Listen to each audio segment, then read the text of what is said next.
Sí, pues no, la relación la vamos a ver rápido porque realmente hay diferencias entre entre el relato y el cómic.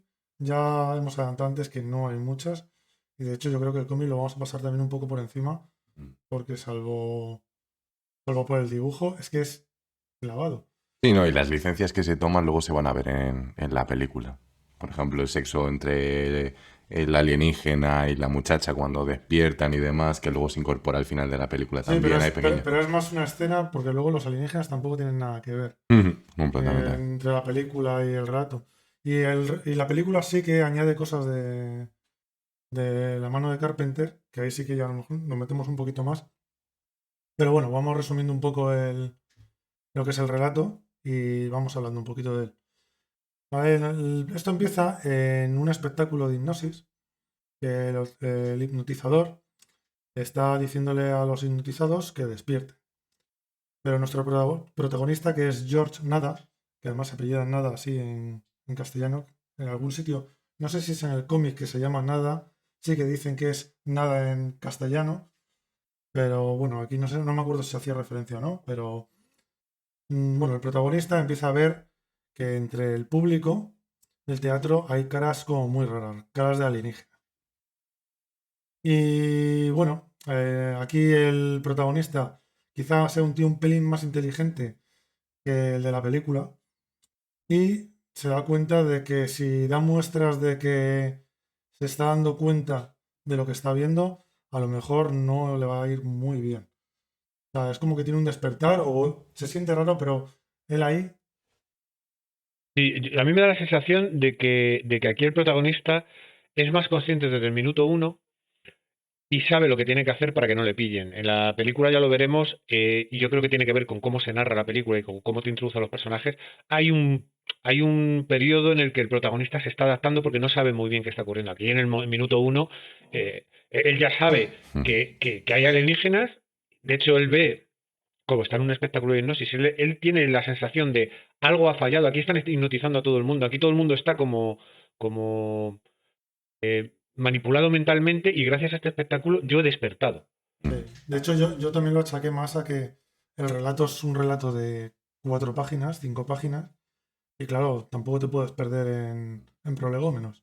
Y de Tienes que ir un hecho, poquito al lío. de los tres productos es el que menos te da la sensación de estar frente a un asesino, un psicópata o alguien que está loco, porque como bien habéis dicho, él desde el principio se da cuenta de la situación y que él es el narrador y por lo tanto cada acción parece que está medida con un propósito. Es decir, bueno, parece algo completamente salvaje el hecho de que haya matado gente o no, pero lo tiene todo controlado porque sabe que quiere iniciar un despertar en la población. Tanto en el cómic como en la película lo que vemos es que alguien ha desvariado completamente y que es percibido como una amenaza, no solo para los alienígenas, sino para los humanos que le rodean. Sí, no, y además en la película, hasta cierto momento, tampoco puedes discernir muy bien si el tío está como una cabra o de Mm. verdad le está pasando lo que le está pasando. O sea, digo, hasta cierto momento, que es cuando ya empieza a ver que hay más gente, tú no sabes exactamente si este tío está desvariando o no. Pero bueno, eso ya llegaremos a la película. Bueno, de camino a casa, intenta no desentonar, va ignorando a todos los alienígenas que se va encontrando y se da cuenta de que va mirando por la calle los carteles y donde normalmente debería haber publicidad, ahora él puede ver mensajes, mensajes además que son como muy imperativos. Es trabaja 8 horas, duerme 8 horas, cásate, reprodúcete. En todos los mensajes son de ese estilo. Y va andando y por la calle ve una televisión y se da cuenta de que si no mira directamente a lo que él llama el fascinador, porque él sí que los llama los fascinadores, es capaz de resistir las órdenes. O sea, él es como que está despertando poco a poco y se va dando cuenta de que si no está atendiendo directamente al que le está hablando, él es capaz de ignorar lo que le están diciendo que haga. En efectivamente está tomando conciencia de lo que está sucediendo. Bueno, pues llega a casa, desenchufa, lo primero que hace es desenchufar la tele, porque dice, si entran por aquí, me lo voy a quitar. Y sigue oyendo que el resto de la casa, de las casas, de los pisos, siguen teniendo las teles puestas. Y se oye de vez en cuando algún graznido, porque aquí sí que lo diferencian, como que hablan, cuando los alienígenas hablan dándote una orden, lo habla como si fuera un graznido, no es como si te estuviera hablando una persona normal. Y él dice que, bueno, que empieza a escuchar órdenes, o sea, órdenes de los alienígenas por el fondo, pero tampoco le hacen mucho caso. Y aquí ya, cuando ya le llaman por teléfono y le dicen y le llama uno de estos alienígenas, y le dice que es su control y que a las 8 del día siguiente él ya tiene cierta edad y que su corazón se va a parar. Y aquí es cuando te deja un poco ya, tiene el título, pero te deja. Y entonces el alienígena se lo hace repetir, le dice, repítelo, y él lo repite. Pero él, bueno, piensa que como ya está despertando, pues que a lo mejor tampoco va a suceder esto. Pero que si después de las 8 él sigue vivo, sabe que le van a descubrir, porque realmente él tendría que estar muerto. Aquí ya vemos que él ya Claro, empieza a hacer... ha dado aquí una clave para que, primero, esto sirve como motor de la acción para que él haga cosas, porque él ya sabe, dice, bueno, puede que tenga una fecha de caducidad, por así decirlo. Y además yo creo que sirve como gancho para que el lector tenga interés en que lleguen esas 8 de la mañana y sepa qué es lo que va a ocurrir realmente, porque aquí estamos hablando de la típica resistencia contra una invasión alienígena en la que la resistencia es un único hombre, porque Ujú. en todo momento dices que estoy yo solo. O sea, y a ver cómo gestiono yo esto. Que me parece que es un poco la clave. Yo creo que quizás sí que podía haber desarrollado un poco más este relato, porque como ha comentado Javi, esto es cortísimo, es un relato muy corto. Creo que se podía haber desarrollado más, pero también siento que parte de la potencia que tiene el relato es lo rápido que va todo y Sí, lo directo en el que te va dando los conceptos, para que no te dé tiempo a pensar, sino que realmente tienes la sensación de inmediatez de van a llegar las 8 de la mañana y hay que saber y tienes que saber lo que va a ocurrir. sí, la verdad es que no te suelta en ningún momento, es acción tras acción. De hecho, creo que lo menciona en un momento dado del relato que para que surta efecto a lo mejor esa hipnosis, el hipnotizador o el fascinador tiene que estar convencido de que tú puedes acceder Sí, a esa... eso es más adelante cuando ya lo iremos llegando, pero sí, efectivamente, él poco a poco se va dando cuenta, porque además aquí, por ejemplo, cuando baja a la calle, se da cuenta de que sigue sintiéndose tentado de obedecer lo que le dicen, pero nota como que ya no siente tanta necesidad. O sea, te lo dicen, el primer impulso es hacerlo, pero mentalmente ya es como que está entrenando mentalmente, ya sabe que le están intentando ordenar algo y su cerebro ya va siendo capaz de contrarrestarlo y de no obedecer directamente, hacer lo que él quiere hacer. Con lo cual aquí el personaje se va avanzando y se va avanzando además en lo que es la noche.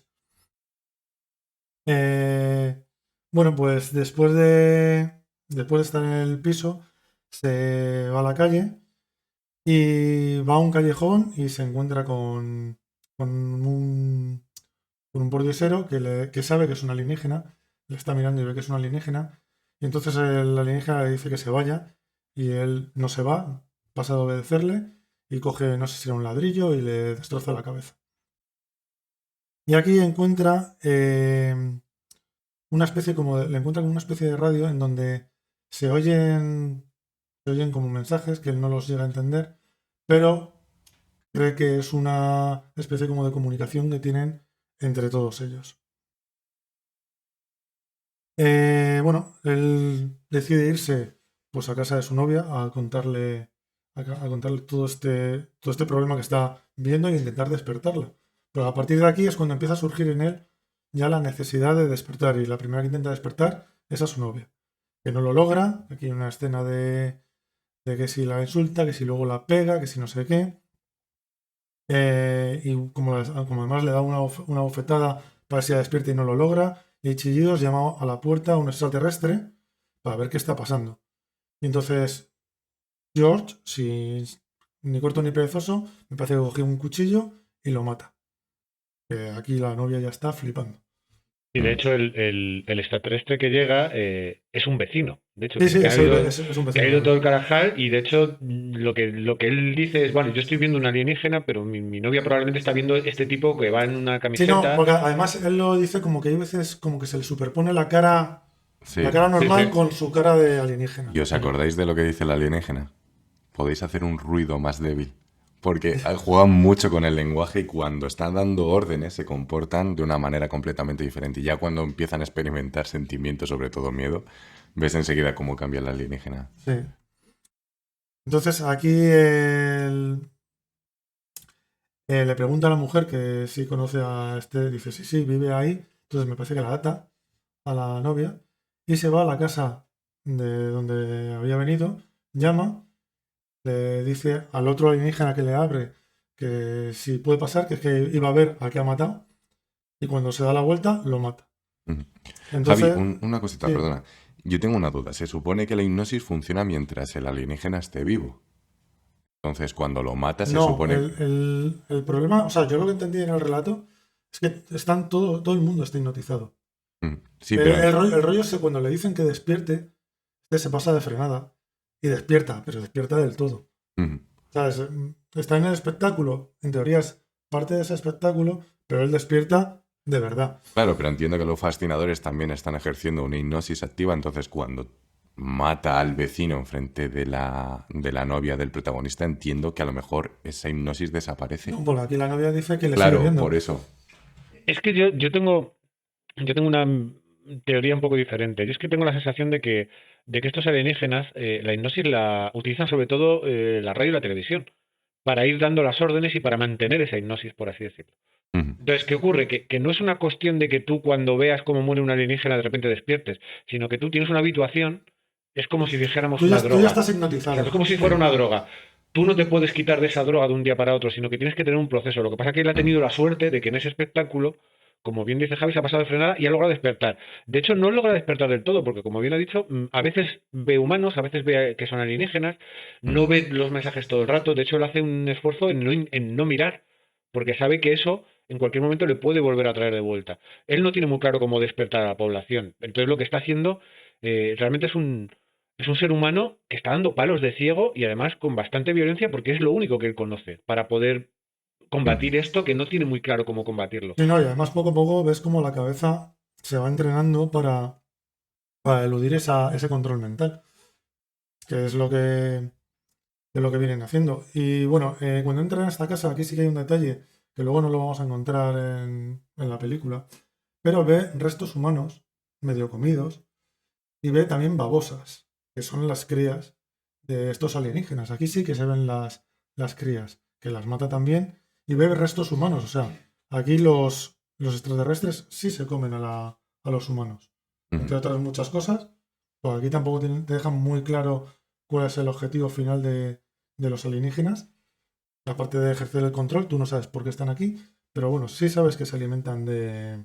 Sí, porque el protagonista ya se mosquea cuando mata al vagabundo porque aparte de la radio encuentra un cuchillo y un tenedor. Sí, lo que pasa es que eso se queda un poco ahí. Yo tampoco le di mayor importancia, porque luego, Luego cobra sentido en la cocina cuando están en el piso este que descubre que hay trozos de seres humanos y que entendemos que no solo se alimentan psíquicamente de los humanos, sino también físicamente.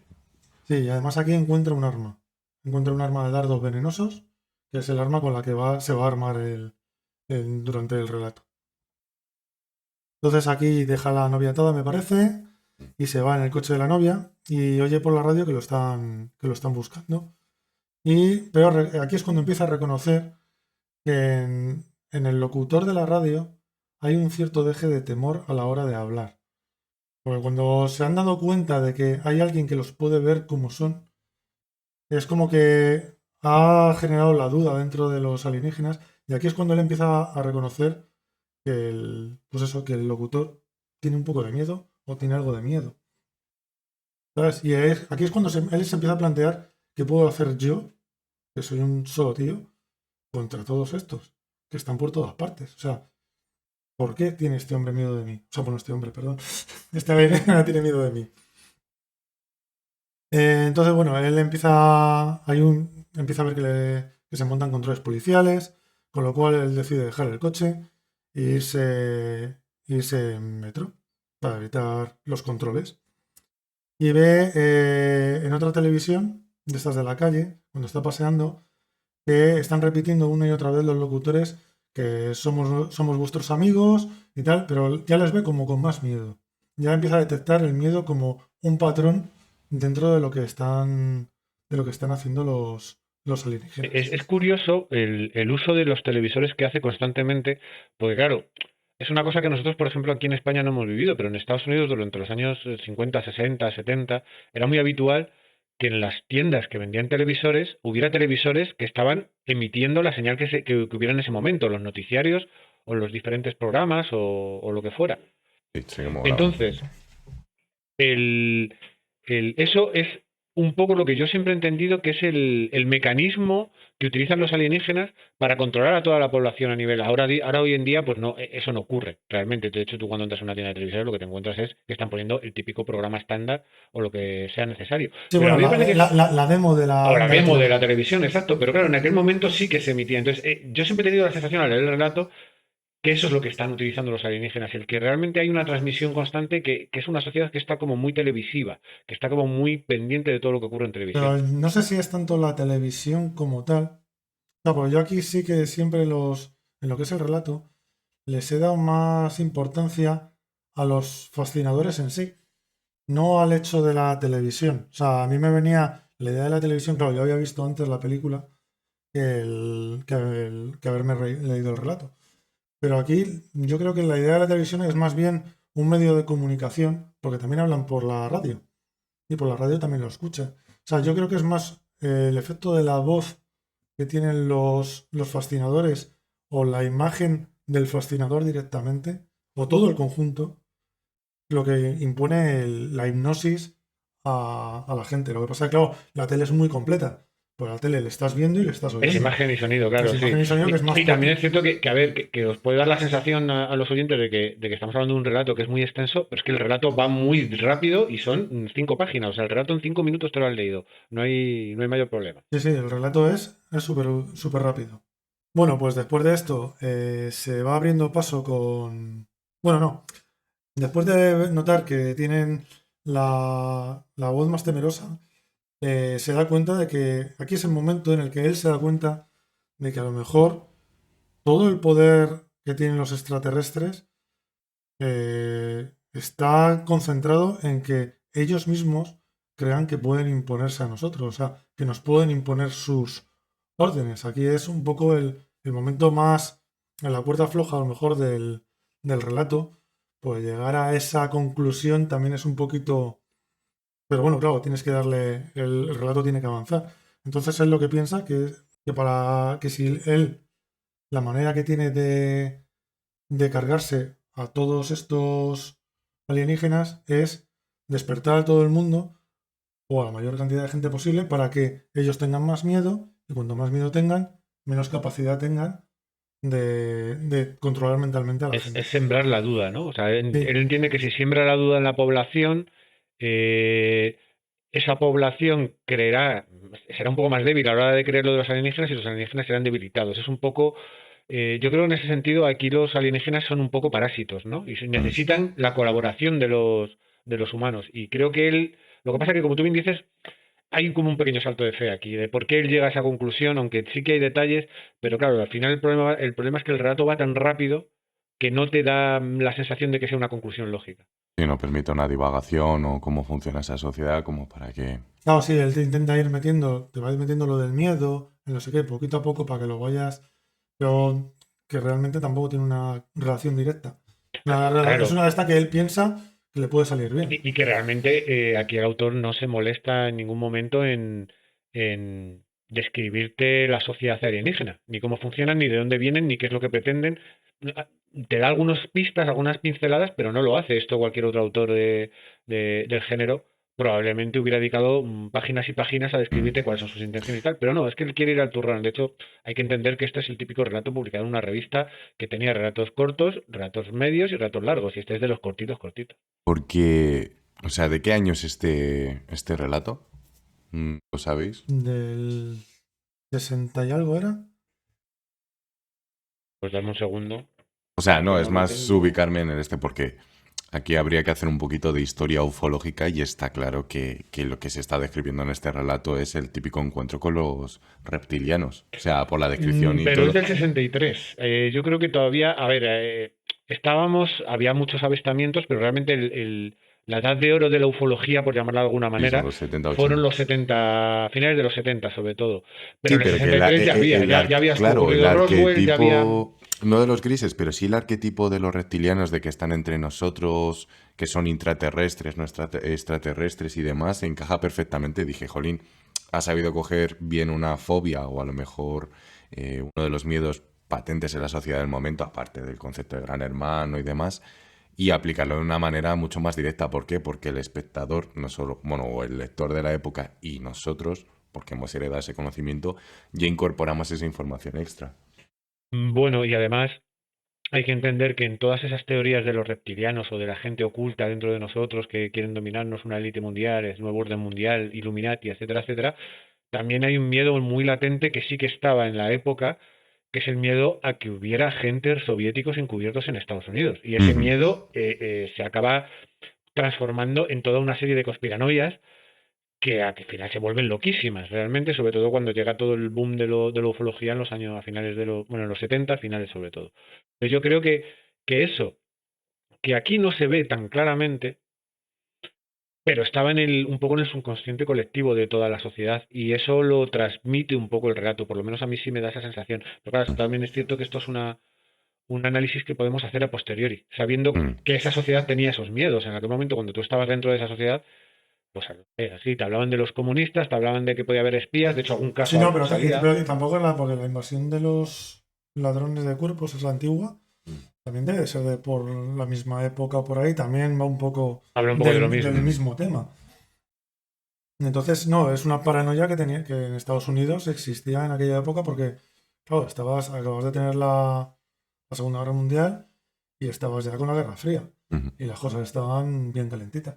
Que de hecho, las licencias que luego se toma Carpenter en la película, ves esos nuevos miedos reflejados ya en los 80, Claro, pero 90 es que y también era la época Reagan, que era una qué época muy telita. rica también para eso.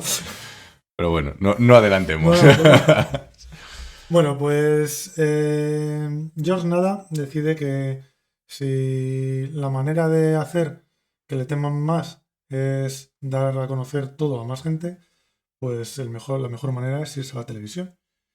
Y ni corto ni perezoso se va a los estudios de televisión y con la pistola de dardos va llegando hasta lo que es el estudio. Aquí George Nada sí que mata humanos y mata alienígenas. Aquí no hace distinción ninguna. Él simplemente necesita llegar hasta el estudio. Y ahí mata al locutor, que el locutor se queda quieto. Entonces, mientras el locutor está en la pantalla, él habla como imitando la voz de los alienígenas y le dice a la ciudad que despierte y que les maten. Nada más. Y en ese es el primer momento en el que la sociedad, porque aquí te lo cuentan ya como, aquí ya pasamos a una especie de voz en off, porque aquí ya te hablan de que es el primer momento en que la sociedad se da cuenta de lo que son y que empieza una guerra que al final termina venciendo a los humanos. Pero es una pena que George no pueda verla porque justo eso coincide con las 8 en punto de la mañana y él cae muerto. Y aquí termina el relato con este giro final como una especie de... Pensabas que no, pero al Pero sí, final Sí. sí te ha llegado a meter la orden mental y de... de hecho al final es un giro final que lo puedes esperar, o sea, puedes pensar lo consigue o no lo consigue, pero realmente el relato termina con que no lo consigue, que también es una cosa que a mí sí que me parece un poco novedosa para la época, ¿no? El relato es que terminen mal, porque Mm. habitualmente siempre Hombre, había una termina cierta... bien y mal, o sea, porque te dice que Claro, la humanidad se carga todo. O sea, bueno, te dice que la humanidad arranca la guerra, no, no, y lo que será vence. una guerra que va a vencer, pero claro, no entra en detalle de Mm. contarte eso, ¿sabes? De hecho, cuando hablemos de la película, veremos que hay diferentes teorías en cuanto a si es adaptación o es continuación, o puede estar un poco a medio camino sin que Carpenter tuviera muy claro qué es lo que quería hacer. Claro, y además que ya estás en alerta, ¿no? Porque dices, si el título del relato es a las 8 de la mañana, tu cerebro automáticamente guarda esa información y cuando vas leyendo el relato dices, vale, se menciona una primera vez, que es cuando vas a morir, pero esa semilla ya está plantada y hay un momento cuando tú estás terminando antes de su muerte que dices, me está faltando algo y No, no, porque efectivamente... además te va contando todas las etapas de la noche, porque esto sucede Sí, en sí, la sí, noche, desde que Mm. sale del teatro sí, sí. hasta que llega a la televisión. Y sí te va contando cómo va pasando el tiempo, con lo cual el tiempo está muy, muy presente ahí, como que sí, tú sabes que está pasando la noche y hay un momento en el que a lo mejor te puedes acordar más o menos, pero viene, o sea, Ujú. lo de las 8 en punto de la mañana tiene que venir. Está...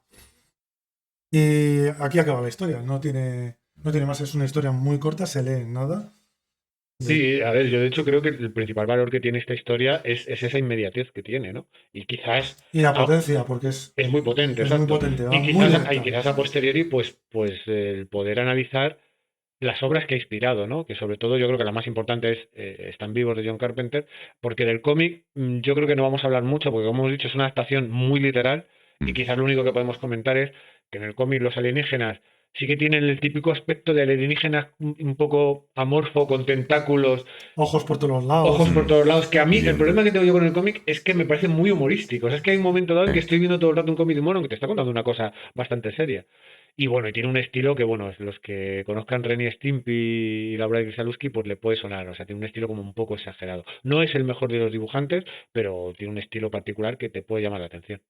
Potencia muchas de las cosas que se daban en los cómics de underground de aquella época, pues eso, el resaltar la sexualidad, lo grotesco, muchas veces lo macabro, lo que rozaba prácticamente con el concepto de antisistema, porque la representación del personaje es mucho más joven de lo que se te da a entender en el relato. La mujer o barra novia es súper sugerente, además, le dibujan los pezones con un fino camisón. También tienes el efecto, por ejemplo, la muerte no es por ataque al corazón, no sufre un infarto, sino que directamente se empieza a deshacer y al final queda una calavera. Entonces, bueno, o sea, del Sí, poco luego margen que... la sangre y lo de las Claro, babosas también es como muy exagerado. el arma que lleva, por ejemplo, en la televisión es una UCI, no es un arma alienígena. O sea, es como todo mucho más... Que luego eso lo veremos potenciado en la Más película, ¿no? pulp, Más más pulp, de... completamente. Pero bueno, yo creo que eso responde también al poco margen que tenía el dibujante. Es decir, pues como habéis mencionado antes, llegó el autor y dijo, cómetelo con papel o sin papel, me da igual, pero esto me lo tienes que plasmar en viñetas. Y dijo, bueno, pues del poco margen que me queda, voy a añadir lo que es cosecha propia. Destilaba en ese momento, por lo que hemos comentado antes.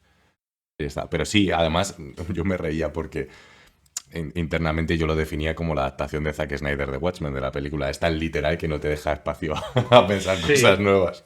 sí, podríamos hablar incluso más que la versión de la adaptación de Zack Snyder de Watchmen, la adaptación de Sin City de Robert Rodríguez, que era Sí, que era tan Efectivamente. tan literal. literal que para mí no funcionaba, porque estaban intentando trasladar el lenguaje del cómic a un medio que necesita otro lenguaje para funcionar. ¿Sabes? Ujú. Entonces sí, tú podías parar cualquier momento Sin City y decir, es una viñeta, pero no me termina de funcionar. Pues no digo que sea una película mala, pero no termina de funcionar como entendemos que funcionan las películas. Obviamente luego te vas a otras culturas y las películas funcionan de otra manera, pero en Ujú. ese sentido yo creo que Y sobre todo decirle a los oyentes que si se leen primero el relato y luego encuentran el cómic, que dejen un tiempo, un espacio, porque yo me lo leí de seguido y fue como un golpe cerebral bastante majo que dije, pero no solo la sensación de déjà vu, decir esto lo acabo de leer, sino tío, no hay una reinterpretación de las páginas, no hay un deseo de mostrar otra perspectiva, porque el cómic te brinda otros medios de comunicación que te llegan directamente. Y entonces dije, bueno, no, o sea, déjalo reposar y ya me leeré el cómic de otra manera porque te da la sensación de que te han puesto el mismo plato. No, no, es que es el mismo. O sea, yo me pasó lo mismo, me leí el relato y me leí el cómic y dije, vale, tengo el resumen. Porque es Literal. básicamente es el resumen en sobre todo es viñetas. que el cómic no es una adaptación, no funciona como adaptación, es una traslación casi Sí, literal. Sí. De literal. todas maneras, en aquella época yo entiendo que cuando tú hacías esta adaptación al cómic, en ningún momento pensabas que el que leía el cómic fuera a buscar el relato. De No, hecho, no, en ningún efectivamente. momento en el cómic te pone esto está adaptando una historia de... No, directamente el autor, el propio Ray Nelson, lo firma como Sí, guionista del cómic era y ya como otra está. manera de distribuir la misma historia, pero en otro formato y ya está. Efectivamente. Hacerlo más atractivo y que llegue a O más venderla otra público. vez o algún rollo de estos. Y bueno, yo creo que ya nos podemos tomar un descansito y beber un poquito de agua. ¿Te apetece?